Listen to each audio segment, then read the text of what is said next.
Saudara, 1 bulan pasca bencana di Sumatera, semua pihak harus fokus pada keselamatan warga, pemenuhan kebutuhan dasar, serta pemulihan layanan vital di wilayah terdampak. Pemerintah harus hadir di wilayah terdampak untuk memastikan percepatan langkah tanggap darurat dan langkah pemulihan tetap dijalankan menjelang pergantian tahun. Inilah catatan Kompas TV 2026. Pemerintah harus bisa penuhi harapan korban bencana.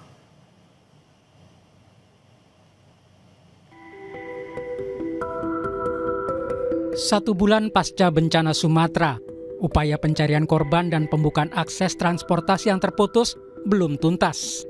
Di tengah kondisi ini, pemerintah berjanji mempercepat langkah tanggap darurat dan pemulihan bencana. Pemprov Sumatera Utara memperpanjang status tanggap darurat bencana di wilayahnya hingga 31 Desember 2025. Pemprov akan memaksimalkan pemulihan di wilayah terdampak bencana. Dengan keputusan Gubernur Sumatera Utara nomor 188.4/906/KPTS/2025, perpanjangan ini selama 7 hari, artinya sampai tanggal 31 Desember nanti. Pak, kenapa harus 7 hari, Pak? Kan sebelumnya ada 2 minggu, Pak. Mungkin ada pertimbangan. Ini kan sudah melandai juga, sudah masa kepersiapan kan. Artinya kita untuk tanggap darurat diperhitungkan nanti 7 hari ini bisa kita laksanakan, kita tuntaskan. Pemprov Sumatera Barat mengakhiri masa tanggap darurat bencana dan beralih ke tahap pemulihan pasca bencana. Namun 3 kabupaten, Agam, Pasaman Barat, dan Tanah Datar kembali memperpanjang masa tanggap darurat karena masih banyak kegiatan penanganan bencana di lapangan. Gubernur Sumatera Barat mengatakan pada masa pemulihan, Sumatera Barat akan fokus pada percepatan pendataan kerusakan dan kerugian serta pemulihan layanan dasar, antara lain penyediaan air bersih, sanitasi, layanan kesehatan, pendidikan, dan hunian sementara. Ada 3 kabupaten kota yang masih melanjutkan, tentu dengan dapat mempertimbangkan sehingga kita akan memberikan backup kepada Agam, kemudian Tanah Datar, dan Pasaman Barat. Dan mudah-mudahan insya Allah ini juga akan ada percepatan nantinya dan kita akan dengan dukungan dari pemerintah. Dan sesungguhnya walaupun tanggap darurat berakhir, pekerjaan berat kita justru adalah dalam masa FECO nantinya. Karena di sana kebutuhan anggaran yang besar, karena rehabilitasi dan rekonstruksi. Sementara itu, pemerintah terus mempercepat pemulihan akses darat di Provinsi Aceh. Hingga akhir pekan ini, 6 jembatan darurat tipe Beli telah rampung dibangun dan telah difungsikan. 6 jembatan tersebut tersebar di 2 kabupaten, yaitu 5 titik di Kabupaten Biren dan 1 titik di Kabupaten Bener Meriah. Pemerintah juga masih membangun 12 jembatan Beli lainnya di sejumlah daerah terdampak guna membuka akses darat yang sempat terputus akibat bencana. Jadi Kementerian PU dengan para penjajah konstruksi sudah mengirim 11 unit Beli di Aceh, kemudian dari TNI ada 8, mohon koreksi. Dan ini kami kolaborasi PU, Jasa Konstruksi, karya BUMN karya, dan juga dipasang langsung oleh Bapak Jadi Zidam ya. Penyediaan air bersih juga terus dikebut.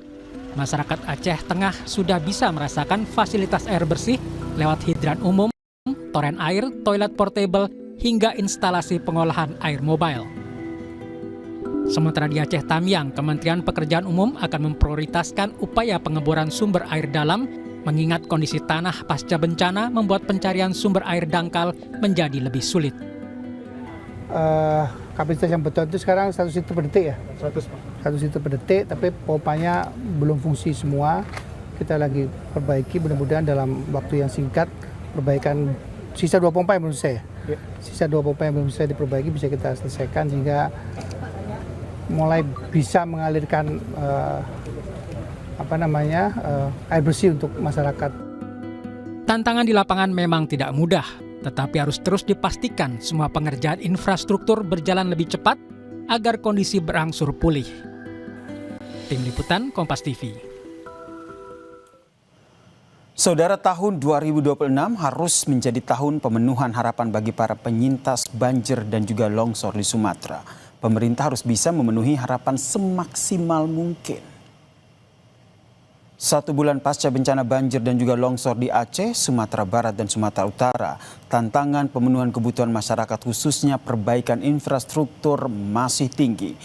Setelah masa tanggap darurat pemenuhan kebutuhan dasar berupa makanan dan minuman, kini pemenuhan hunian, sekolah, rumah sakit, dan sarana perekonomian mendesak disegerakan.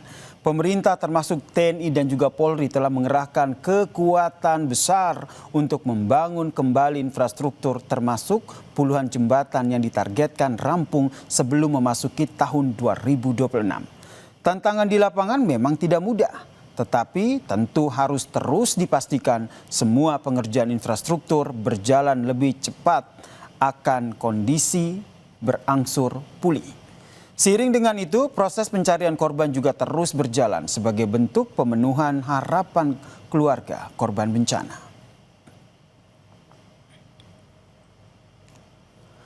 Pemerintah harus tetap berada di garis depan dalam proses pemulihan pasca bencana bersama seluruh elemen masyarakat yang saling menggalang bantuan atas nama solidaritas kemanusiaan. Rencana relokasi dan pengadaan hunian tetap sebanyak 2.600 oleh pemerintah patut diapresiasi.